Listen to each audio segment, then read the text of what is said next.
할렐루야. 네. 오늘 2월달 맞이해서 첫 주 성찬 예배로 예배 드립니다. 2월달에는 하나님의 복을 누리자는 제목을 가지고 말씀을 나누겠습니다. 오늘 창세기에 있는 아브라함의 말씀을 가지고 은혜 나누기를 원합니다. 창세기 참 읽기 어려운 책이죠. 특히 1장 같은 거 너무 어려워요. 잘 펴지질 않아요. 자꾸 접혀가지고 계시록 마지막 장도 자꾸 접혀서 이게 펴지질 않죠. 오늘 창세기 12장, 오늘 여러분 잘 알고 계시는 말씀인데 이 말씀 가지고 은혜를 좀 나누고자 합니다. 창세기 12장은 아브라함의 축복장으로 유명합니다. 우리 3절에 보니까 12장 3절에 보니까 하나님께서는 아브라함을 통해서 복을 주시겠다고 말씀합니다. 한마디로 아브라함을 복의 통로로 사용하셔서 복을 나누어 주는 사람으로 쓰시겠다고 말합니다. 아브라함에게 축복하는 자에게만 복을 주시겠다, 이렇게 말씀을 하고 있습니다. 다른 말로 복을 받고 싶다면 아브라함을 축복할 수밖에 없게 만드셨습니다. 세상에 복 받고 싶은 분이 얼마나 많이 있어요. 복 받기 싫은 분 없죠. 얼마나 복을 받고 싶으냐면 숟가락에도 복 써놓고, 제 책상에 여기 귀유비계 있거든요. 거기도 현미경 거기 복이 딱 쓰여 있더라고요. 귀를 후빌 때마다 복이 들어가라. 밥을 먹을 때마다 복이 들어가라. 얼마나 복을 받고 싶으면 그렇게 하겠습니까? 그런데 이 복을 받으려고 하는 사람들은 누구나 다 아브라함을 축복해야 됩니다. 그래야 복을 주시겠다는 거예요. 아브라함은 그래서 얼마나 복이 많은 자였겠습니까? 모든 사람들이 아브라함을 축복하니까, 그래야 복을 받으니까 얼마나 아브라함에게는 복이 넘쳤겠습니까? 누가 아브라함을 저주할 수 있겠어요? 아브라함을 저주하는 자에게는 저주하시겠다고 하니까 누가 아브라함을 저주할 수 있겠어요? 모두가 다 아브라함을 축복하지 않았겠습니까? 무슨 말이냐? 아브라함은 복이 넘치고도 넘치는 사람이었습니다. 이른바 복의 대명사예요. 오늘 우리가 하나님의 복을 누리자는 제목을 가지고, 주제를 가지고 말씀을 나누는데, 오늘 첫 번째 시간이 복의 사람 아브라함입니다. 복을 이야기할 때는 아브라함을 이야기하지 않고는 말할 수가 없어요. 오늘 아브라함의 삶 속에서 왜 그가 그렇게 복을 많이 누렸던 사람인가, 복의 대명사가 되었는가를 그의 삶 속에서 좀 발견하고 여러분과 제가 누리기를 원합니다. 4절 한번 보시기를 바랍니다. 4절을 같이 한번 말씀을 읽겠습니다. 합독하시겠습니다. 찾으세요. 4절 준비 시작. 이에 아브라함이 여호와의 말씀을 따라갔고 롯도 그와 함께 갔으며 아브라함이 하란을 떠날 때에 75세였더라. 아멘. 여러분, 이 말씀의 중요한 사실을 우리가 발견하게 됩니다. 그때 어떤 분이 로또가 있네, 이렇게. 로또가 아니라 하나님께서 뭔지 모르시죠? 네. 하나님께서 아브라함에게 왜 복의 사람이 되게 하셨는지 이유가 나와 있습니다. 중요한 사실인데 그게 뭐냐? 아브라함은 복이 넘치는 사람이었고 복의 대명사였는데 신기하게 복을 쫓는 사람이 아니라고 말씀합니다. 복을 추구하는 사람이 아니었다고 얘기합니다. 복을 추구하지도 않고 복을 쫓지도 않는데 어떻게 그가 복의 사람이 되었을까요? 오늘 읽으신 4절에 힌트가 있는데 그는 복을 쫓는 게 아니라 말씀을 따라갔다, 이렇게 되어 있습니다. 4절에서 확인하셨나요? 그는 말씀을 따라 사는 인생이었다고 성경은 증거합니다. 다시 말해서 아브라함은 복을 쫓는 게 아니라 하나님의 말씀을 쫓아 사는 인생이었습니다. 이것이 아브라함이 복의 사람이 되었던 결정적 이유로 성경은 설명하고 있습니다. 오늘 여러분도 복을 받기를 원하시는 분들은 복을 쫓는 게 아니라 하나님의 말씀을 쫓는 인생 되시기를 축복합니다. 정말 복 받는 사람이 누구냐 하면 하나님의 말씀을 따라 하나님의 말씀에 하나님이 가치를 추구하며 사는 인생이라고 우리에게 말씀하는 것입니다. 자, 그렇다면 하나님의 말씀을 따라가는 인생이라는 게 어떤 걸까요? 물론 하나님을 쫓는 인생이죠. 이 두 가지 전부 다 굉장히 추상적이어서 여러분이 실천하기는 좀 어려워요. 하나님을 말씀을 따라가는 거, 하나님의 가치를 추구하는 삶, 이게 어떤 삶일까요?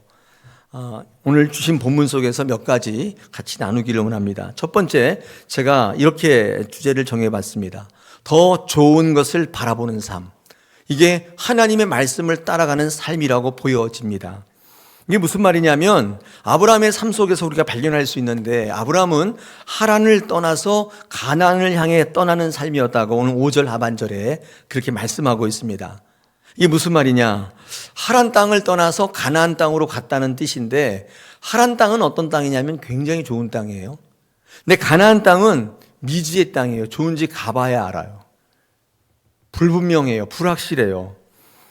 이 하란 땅이 어떤 땅이냐면 원래 아브라함의 아버지가 데라입니다. 데라인데 이 데라가 사실은 하나님 앞에서 사명을 받았어요. 너는 갈대아 우르를 떠나서, 거기 종처럼 살던 데를 떠나서 내가 약속한 가나안 땅으로 가라를 하나님께서 아브라함의 아버지 데라에게 사명을 원래 주셨습니다. 화면 보시겠습니다. 창세기 11장 31절 32절을 제가 읽어보겠습니다. 데라가 그 아들 아브라함과 하란의 아들인 그의 손자 롯과 그의 며느리 아브라함의 아내 사레를 데리고 갈대아인의 우르를 떠나 가나안 땅으로 가고자 하더니 하란에 이르러 거기 거류하였으며 데라는 나이가 205세가 되어 하란에서 죽었더라.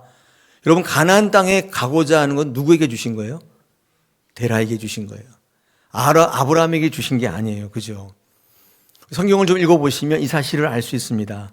그런데 이 아버지 데라는요, 하나님의 명령을 따라서 가나안 땅으로 출발은 했는데 중간에 하란 땅에서 그만 주저앉고 맙니다. 그리고 하란에서 죽었다고 되어 있습니다. 자, 그러면 왜 데라는 하나님께서 가나안 땅으로 가라는 명령을 받고도 가나안 땅으로 가지 않고 중간에 하란에서 주저앉았을까요? 이유가 뭘까요? 물어보나 마나죠. 하란 땅이 너무 좋은 땅이었기 때문입니다. 하란 땅은 너무 좋은 환경이에요. 애들 키우기도 너무 좋고 장사하기도 사업하기도 너무 좋은 땅이었어요. 그래서 이 데라는 하나님께서 가라는 가나안 땅이 엄청 좋은 땅인 줄 알고 가다가 이 땅을 딱 만났는데, 와, 여기 너무 좋은 거예요. 이런 생각을 한 거예요. 가나안 땅 좋은지 안 좋은지 가봐야 아는데 아직 불확실한데, 하나님이 물론 가라고 해서 가긴 가는데 내가 지금 도중에 하란 땅을 만났는데 이게 더 좋지 않을까? 지금 당장 내 눈에 보이는 이 하란 땅이 더 좋지 않을까? 가나안 땅 좋을 수도 있고 안 좋을 수도 있어.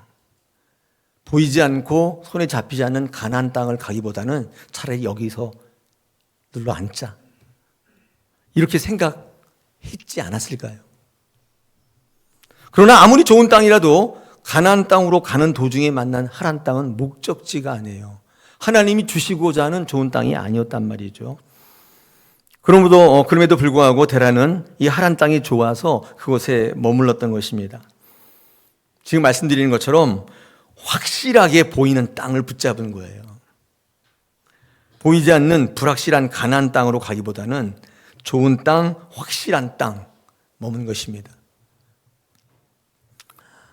우리 신앙도 가다 보면 그렇죠. 하나님이 가장 좋은 거 주시겠다고 약속했는데 그게 있는지 없는지 잘 모르겠어요. 목사님, 입만 열면 천국이 있고 구원이 어쩌고 저쩌고 얘기하시는데 과연 있을까? 근데 내가 살다 보니 사업도 잘 되고 애들도 잘 되고 참 여기가 너무 좋구나. 여기 눌러 앉자. 그냥 세상에 살자. 그 땅으로 가기보다는 여기서 머물자. 이렇게 하는 분이 있을까요? 그러면 그분은 거기에 주저앉게 됩니다. 하나님이 가라고 하는 가나안 땅으로 가지 않게 되고 중간에 포기하게 됩니다. 하나님이 예비하신 더 좋은 것이 있다는 사실을 모르게 되면 우리는 중간에 포기하게 되는 것입니다. 데라처럼.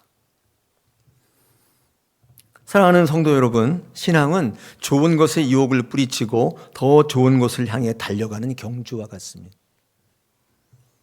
더 좋은 것은, 최고의 것은, 베스트는 끝까지 가는 사람에게 주어지는 상인 거예요. 중간에 조금 좋아 보이는 거, 좋은 게 아니라 좋아 보이는 거예요, 사실은.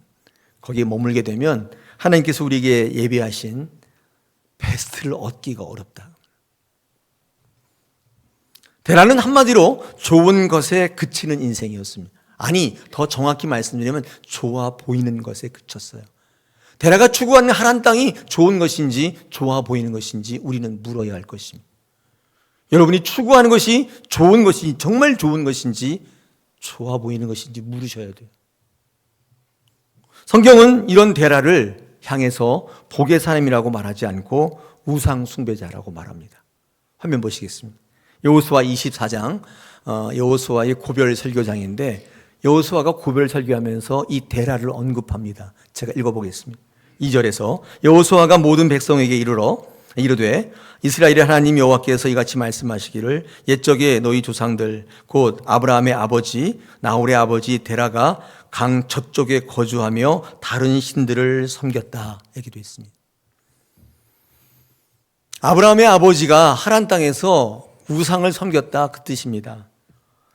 데라는 그 하란에 머물러 있으면서 하나님이 말씀하셨던 더 좋은 가나안 땅을 섬기기보다는, 그것을 추구하기보다는 하나님보다 더 좋아 보이는 것을 섬겼어요. 그것이 우상인지는 그때 데라는 몰랐어요. 하나님보다 더 좋아하는 것이 그게 우상인지를 그때 그는 몰랐어요. 역사가들은 이 데라를 사명자라고 부르지 않고 복의 대명사라고 부르지 않고 그를 우상 숭배자라고 얘기합니다. 기구하죠. 제가 성경 공부 시간에 이렇게 천국을 강조하고 구원을 강조하면 많은 분들이 저에게 뭐라고 하시는 줄 아세요? 이렇게 얘기합니다. 목사님, 저는 더 좋은 거 필요 없어요. 그것까지 바라지도 않아요. 저는 욕심 없습니다. 그저 좋은 것이라도 누렸으면 좋겠습니다. 더 좋은 거 그런 거 바라지도 않아요. 좋은 것이라도 누렸으면 좋겠습니다. 이렇게 말씀하시곤 합니다. 제가 그 말씀을 들을 때마다 정신이 번쩍번쩍 듭니다. 여러분 꼭 기억하셔야 돼요. 좋은 것을 목표로 하는 사람에게는 항상 좋아 보이는 것에 유혹이 따라와요. 사탄이 있거든요. 좋은 것을 목적으로 삼으면 좋아 보이는 것에 유혹이 끼어들어서 그로 하여금 속여요. 그러나 우리는 좋은 것을 목적으로 하는 게 아니라 더 좋은 것을 목표로 삼는 인생이 되어야 되는데, 왜냐하면 더 좋은 것은 하나님만이 주시기 때문이에요. 사단이 속여서 줄 수 있는 게 아니에요. 더 좋아 보이는 것처럼은 없어요. 더 좋은 것은 부활이요 영생이요 생명 소망이기 때문에 이거는 사단이 속여서 줄 수 있는 게 아니에요. 하나님이 주시는 것입니다. 그러므로 좋은 것을 바라보는 인생이 되면 반드시 유혹에 빠져요. 좋아 보이는 것에. 보암직도 하고 먹음직도 하는 것을 좋은 것으로 착각하게 만들어요. 나중에 하나님 앞에 섰을 때 아무것도 안 남아요. 뭘 가지고 왔는데 속빈 강정이고 속에 아무것도 없는 것을 가지고 오는 거예요. 데라는 하나님이 궁극적으로 자신에게 주시기 위해서 준비하시고 예비하신 영광에 중요한 것을 알아보지 못했어요. 그의 시각은 당장에 머물러 있었어요. 지금 눈에 보이는 하란이 너무 좋았어요. 주저앉은 것입니다. 저는 오늘 말씀 준비하면서 저를 비롯해서 한 분도 이런 분이 없기를 소망합니다. 할렐루야. 중간에 포기하지 마세요. 여러분 중간에 아무리 좋은 것 만났다 하더라도, 돈이 잘 벌린다 하더라도, 건강이 이렇게 좋을 수가 없다 할지라도, 가정이 이렇게 평화롭고 자식이 이렇게 잘 된다 할지라도 거기에 머무셔서는 안 돼요. 그러면 가나안 땅으로 가기를 포기하는 것입니다. 오늘 우리는 이 싸움을 싸워 나가야 할 줄 믿습니다. 그래야 진짜 복의 대명사가 되는 거예요. 여러분을 통해서 복을 나눠주는 복의 사람이 될 줄로 믿습니다. 두 번째, 하나님의 말씀을 따라가는 삶, 복의 대명사가 되는 삶의 의미가 뭐냐? 두 번째는요, 내 것을 내려놓는다라고 말할 수 있습니다. 내 것을 내려놓아야 이게 하나님의 말씀을 따라가는 삶이에요. 자, 이런 말씀을 우리가 나누기 위해서 제가 스데반 이야기를 좀 들려드리고 싶습니다. 스데반이 누군 줄 아시죠? 스데반 누구죠? 네, 순교자입니다. 예수님 그 사도시대 때 최초로 순교했던 그 7명의 집사님 가운데 한 분이시죠. 사도행전 7장에 이 스데반 집사가 순교하기 직전에 설교가 나와 있습니다. 그게 사도행전 7장의 내용이에요. 지금 많은 사람들이 스데반 집사를 죽이려고 돌을 딱 치들고 있어요. 여차하면 던져서 죽일 참인데, 이때 스데반이 설교를 합니다. 7장의 전반전에 나타나 있습니다. 이때 그 설교 중에 아브라함의 아버지 데라가 언급됩니다. 제가 그 부분을 한번 읽어보겠습니다. 사도행전 7장 4절입니다. 아브라함이 갈대아 사람의 땅을 떠나 하란에 거하다가 그의 아버지가 죽음에 하나님이 그를 거기서 너희 지금 사는 이 땅으로 옮겼다. 이렇게 되어 있습니다. 스데반이 뭐라고 설교했냐면 아브라함이 하란 땅을 향해 떠나서 가나안 땅으로 갈 시점에 그의 아버지 데라가 죽었기 때문에 그래서 가나안 땅으로 갔다고 얘기를 하는 것입니다. 여러분, 그런데 이 말씀은 창세기와 약간 달라요. 창세기에는 뭐라고 되어 있냐면 창세기 11장 26절 32절을 참고해서 들으시기 바랍니다. 창세기 11장 26절에 보니까 데라가 아브라함을 낳을 때가 그의 나이가 70세였다고 얘기합니다. 그리고 아브라함이 하란을 떠날 때 나이는 여러분 오늘 본문에 75세입니다. 그러면 산수입니다. 잘 계산하셔야 돼요. 아브라함이 하란을 떠날 때 아버지 나이는 몇 세? 데라의 나이는 몇 세? 그거 봐봐, 못해요. 이거를 못하더라고요. 다시 한번 얘기해 드려요. 데라가 아브라함을 낳았을 때 70, 그리고 아브라함이 하란을 떠날 때 75세, 아브라함의 나이가. 그러면 데라의 나이는 몇 세? 그렇죠. 여기 찬양대가 확실히 똑똑하네. 이거를 계산이 못해요. 아까도 다 막 계산이 안 된대요. 그런데 창세기 11장 32절에 보니까 데라가 205세를 살았대요. 그러면 아브라함이 하란을 떠날 때, 그죠? 떠나고 난 다음에 아버지 데라는 몇 살을 더 살았어요? 60세. 네. 우리 교회는 정말 똑똑해. 이걸 하루 종일 설교해도 계속 몰라가지고 목사님 설교는 너무 어려워. 그러신 분도 많아요. 205세에 죽었으니까 60세를 더 살았어요. 그러니까 아까 스데반의 얘기는 거짓말이죠. 아니, 아브라함의 아버지 데라가 죽었기 때문에 아브라함이 가나안 땅으로 갔다고 하는데 가나안 땅으로 갈 시점에 데라는 하란 땅에서 60년을 더 살았던 거예요. 자, 그렇다면 이 스데반이 왜 이런 거짓말을 했을까요? 지금 순교하기 직전인데, 돌에 맞아서 좀 순교하기 직전인데 정신이 혼미해서 그랬을까요? 왜 이런 거짓말, 왜 데라가 죽었다고 했을까요? 제가 이 관련된 글을 좀 읽어봤는데 참 가슴 뭉클했습니다. 왜냐하면 이 창세기는요, 팩트를 전하는 역사잖아요. 그러나 지금 스데반은 설교할 때 의미를 전달하고 있습니다. 지금 스데반은 순교하기 직전이에요. 스데반은 순교자예요. 여러분, 순교라는 삶은 팩트로 설명하기가 어려워요. 이 스데반은 어떤 사람이었냐면 순교에 이르기까지 내 모든 것들 다 내려놓고 하나님을 쫓는 삶을 살지 않았겠습니까? 내가 하고 싶은 거, 내가 좋아하는 거, 이런 거 다 내려놓고 오로지 하나님을 향한 삶을 살았단 말이에요. 근데 지금 순교의 직전에 와 있어요. 하나님의 말씀을 쫓는 삶이란 어떤 삶이냐? 어쩌면 자신을 버려야 되는 삶인지 모르겠어요. 이거를 스데반은 그 순교 직전의 자리에서 뼈저리게 느끼고 있는 거예요. 내가 하나님의 말씀을 쫓아왔구나. 내 하고 싶은 거 다 내려놓고 쫓아왔는데 내가 지금 이 자리에서 순교하는구나. 이런 생각을 하면서 아브라함이 자기 귀한 거 다, 고향 친척 아버지 집 다 버리고 하나님의 말씀을 쫓아 하나님이 주신 복을 따라왔던 그 삶을 이야기할 때 자기의 삶이 투영이 되는 거예요. 그래서 아브라함의 이 복의 길도 역시나 소중한 자기 아버지를 하란에 남겨놓고 갈 수밖에 없었던 길이었구나를 사실은 이 스데반이 알고 있었던 것 같아요. 그래서 그는 아버지 데라를 죽는 셈 치지 않으면 아브라함이 절대로 하란을 떠날 수 없었던 길임을 알고 있었던 거예요. 아까 의미를 전달한다 그랬죠. 아버지 데라가 죽은 게 아니라 죽은 셈 친 거예요. 죽은 셈 치지 않았다면 절대로 아브라함은 하란을 떠날 수 없었어요. 아버지를 어떻게 버리고 가요? 아까 아버지 데라는 우상 숭배했다고 그랬잖아요. 거기서 편한 데 눌러 앉아가지고 이게 좋다고 사는 사람이었는데 아브라함은 하나님의 명령을 받은 이후에 아버지와 함께 하나님의 명령을 쫓아 가나안 땅에 가자고 얼마나 많이 아브라함은 아버지를 설득했겠어요. 그러나 데라는 이를 받아들이지 않았습니다. 아니다. 나는 나이 들었기 때문에 여기가 좋다. 나는 불확실한 가나안 땅 같은 거 안 갈란다. 너나 가라. 아버지, 하나님이 말씀하시잖아요. 하나님이 주시다고 약속하셨잖아요. 그랬을 때 난 안 가. 너나 가. 나는 여기가 좋아.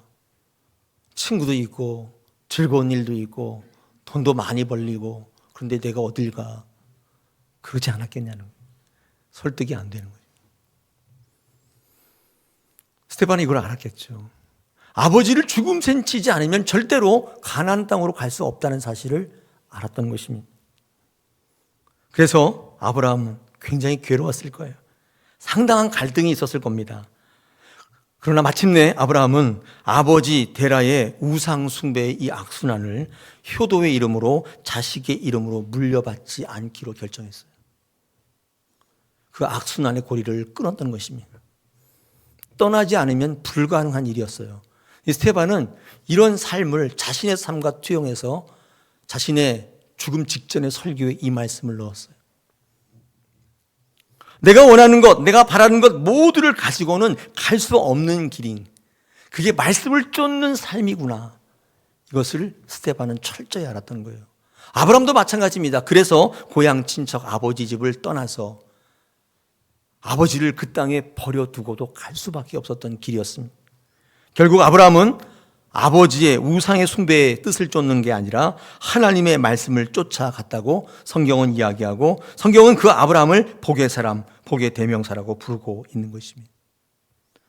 말씀을 따라가는 삶이란 뭘까요? 하나님의 계획, 하나님의 선택, 하나님의 판단에 대해서 우리에게 가장 좋은 것을 주시는 분임을 신뢰하고 궁극적으로 그분께 순종하는 삶이 하나님의 말씀을 쫓는 삶이고, 여러분 놀라지 마십시오. 그것이 복의 대명사예요. 그런 분에게요, 복이 나오기 시작하는 거예요. 그를 축복하는 자만 복을 받게 돼 있어요. 그에게서 복이 흘러 넘치는 것입니다.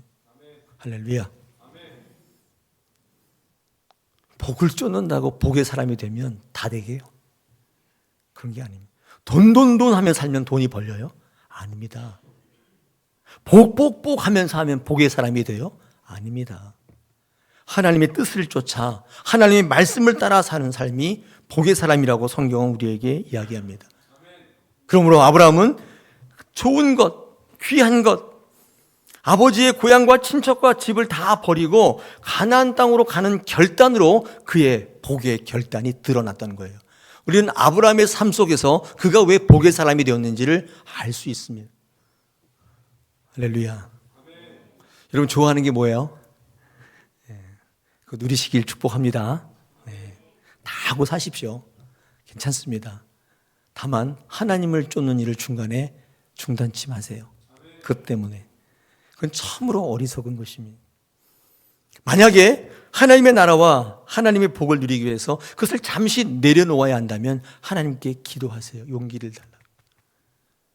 결단할 수 있는 용기를 달라고 기도하십시오. 궁극적으로 여러분을 통해 많은 주변의 사람들이 복받게 될 줄 압니다. 할렐루야. 그럼 우리 다사랑교회 되시길 축복합니다. 하나님이 왜 하나님의 삶을 쫓고 말씀을 쫓는 게 왜 복의 대명사가 된 세 번째, 이 아브라함의 삶에서 발견할 수 있는 게 있습니다. 오늘 성경 말씀 읽어보면 우리 9절까지 읽었잖아요. 근데 13장을 넘어가면 계속 반복되어 나오는 단어가 있는데, 제단을 쌓고 여호와 이름을 불렀다는 말이 계속 반복되고 있습니다. 복이 넘치는 인생, 복을 나누어주는 인생, 복의 근원이 되는 인생, 복의 대명사가 되는 인생은 어떤 인생이냐? 아브라함의 삶의 어떤 부분이 드러났냐면 그는 제단을 쌓는 사람이었다는 사실이 명확합니다. 그는 요즘으로 말하면 예배를 잘 드리는 사람이었던 것입니다.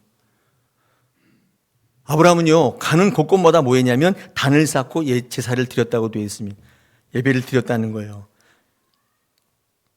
12장 7절 보세요. 제단을 쌓았다 나와요?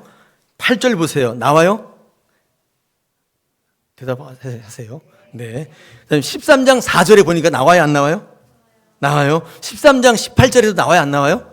나와요. 이게 많이 반복되고 있어요. 이거는 창세기를 기록한 기자가 어떤 뜻을 갖고 있냐면 아브라함은 예배하는 자였다. 이 사실을 굉장히 강조하고 있어요. 그가 복의 사람이고 복의 대명사라면 그는 예배 때문이라고 말씀하고 있는 거예요. 여러분 6절 보십시오. 아브라함이 가나안에 처음 들어갔을 때 그곳 이름이 세겜이라고 되어 있습니다. 이 세겜이란 땅에 처음 들어가게 됐는데 이 가나안 땅에 속해 있는 땅이거든요. 세겜에 딱 들어가니까 거기 주인이 있었나요, 없었나요? 주인이 있었어요. 아낙 자손들, 거대인 이 거인들이 살고 있었어요. 아니 복을 주겠다고 해서 떠났는데, 그래서 가보니까 비어있는 땅도 아니고 거기 사람들이 살고 있는 땅인데 이것도 굉장히 충격적인데 게다가 기골이 장대한 사람들이 이렇게 한 3m 되는 사람이 서 있는 거예요. 얼마나 좌절되고 얼마나 낙심되었을까요? 맞아. 그 아버지 판단이 맞았어. 그때 거기에 눌러 앉았었어야 돼. 아니 무슨 믿음 좋다고 그냥 가나안 땅에 가보지도 않았는데 뭐 그게 뭐 구원인가 천국인다고 그래가지고 왔는데 이게 뭐야? 이제 우리 어떻게 살아? 저 사람들 어떻게 이겨? 어떻게 쫓아내? 여러분 세겜이란 다시 능력이란 뜻이거든요. 그 말의 뜻이. 이 세겜이 주는 뉘앙스는 뭐냐면 쉽지 않는 조건이란 뜻입니다. 봐요. 세겜에 딱 들어왔는데 확 놀란 거예요. 이게.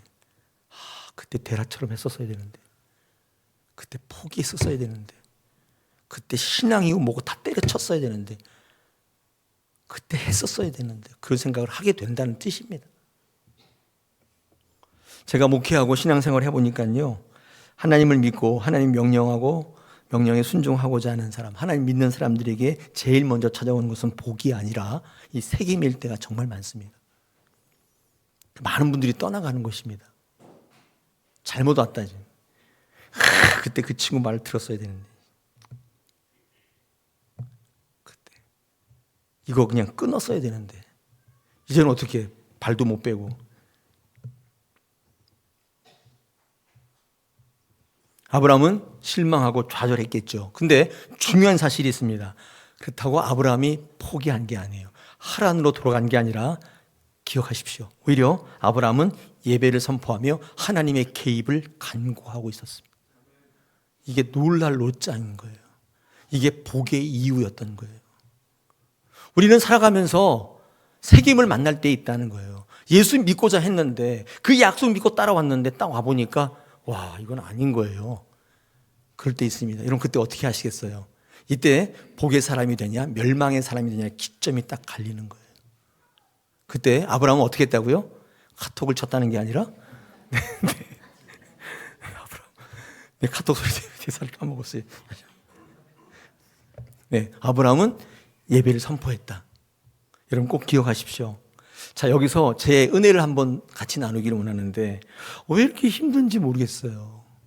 왜 이렇게 목회하면서 좌절되고 실망이 되는지 모르겠어요. 다시 되돌아가야 되나 이런 생각을 할 때 오늘 이 말씀을 만날 때 큰 은혜가 있었습니다. 그게 아니라 예배하시기 위한 거예요. 예배하라는 거예요. 그래서 우리에게 좌절과 낙심을 주시는 거예요. 그때 다시 돌아가야 그게 아니에요, 여러분. 여러분 누가 하나님의 약속을 누릴 수 있게 되는 것입니까? 세상 앞에 무력하고 한계 많은 존재라는 것을 절감할 때 그때 하나님의 이름을 부르며 예배하는 자가 복의 사람이 된다고 말하는 거예요. 놀라운 사실인 것입니다. 여러분 어떻게 하시겠어요? 다시 데라 따라 하란으로 가시겠어요? 오늘 믿음의 조상 복의 대명사 아브라함이 보여줬던 이 예배는 될 수 없는 상황인데도 불구하고 이루어 주시겠다는 하나님의 약속에 대한 자신의 믿음의 반응으로서의 예배였어요. 무엇을 이룰 수 있는 수단으로서의 예배가 아니라 하나님을 향한 자신의 믿음의 고백의 예배였던 것이면 여러분 이게 복인 거예요. 할렐루야. 할렐루야. 네. 오늘 이 자리의 예배가 그런 예배였으면 참 좋겠습니다. 내가 예배하면 뭘 얻지? 예배하면 내가 뭘 얻어갈까? 하나님 나한테 뭘 주시겠어요? 그런 예배가 아니에요. 하나님께서 어떤 상황에도 불구하고 내가 이루어주겠다는 하나님의 약속에 대한 여러분의 믿음의 반응이에요. 이게 예배인 거예요.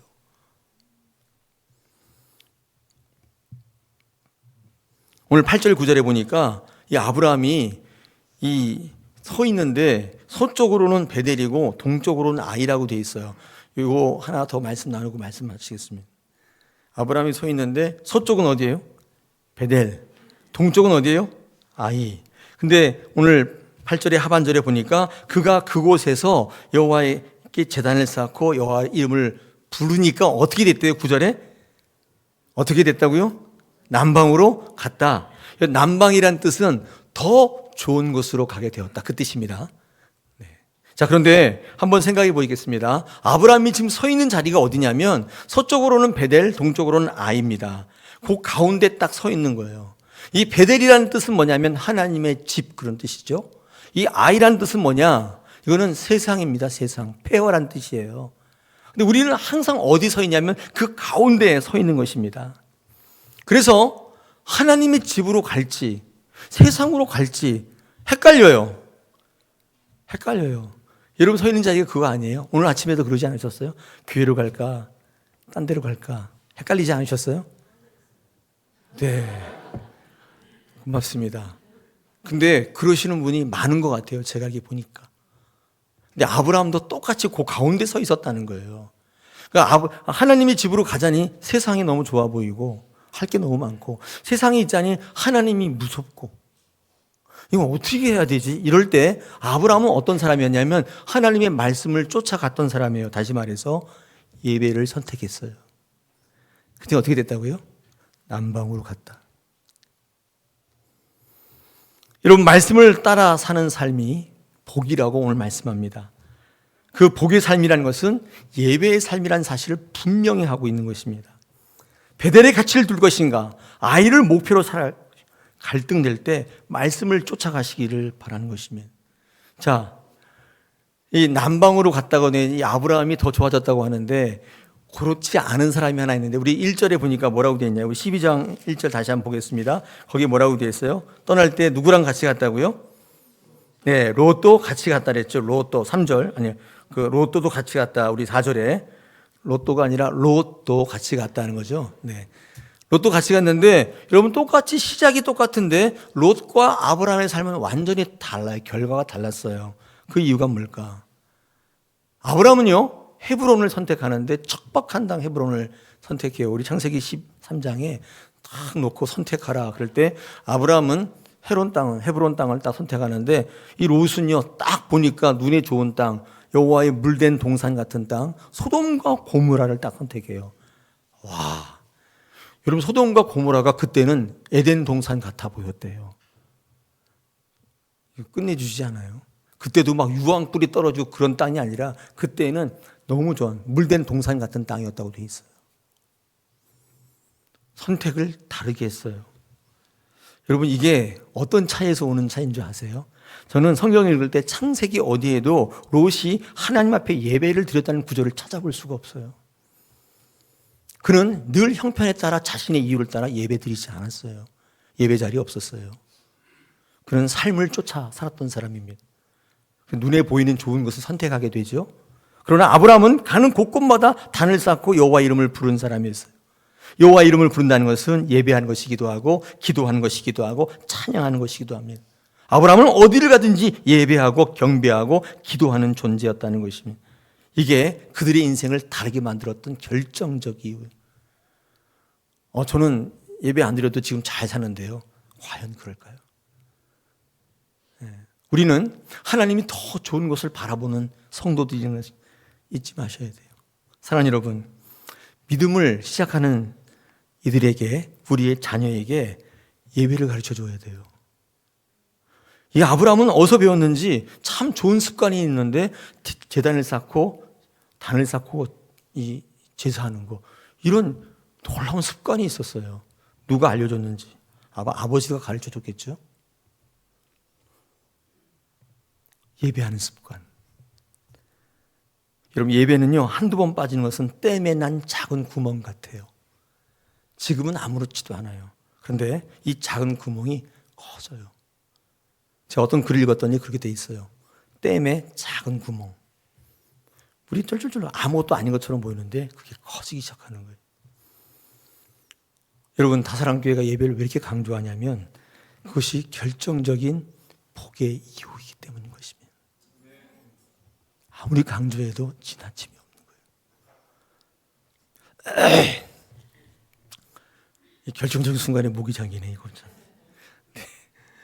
사랑하는 여러분, 우리 아브라함의 삶을 묵상하시면서 정말 아브라함과 같이 복을 누리는 복의 사람 되시기를 축복합니다. 간절히 권면합니다. 여러분의 삶에 복이 넘칠 줄로 믿습니다.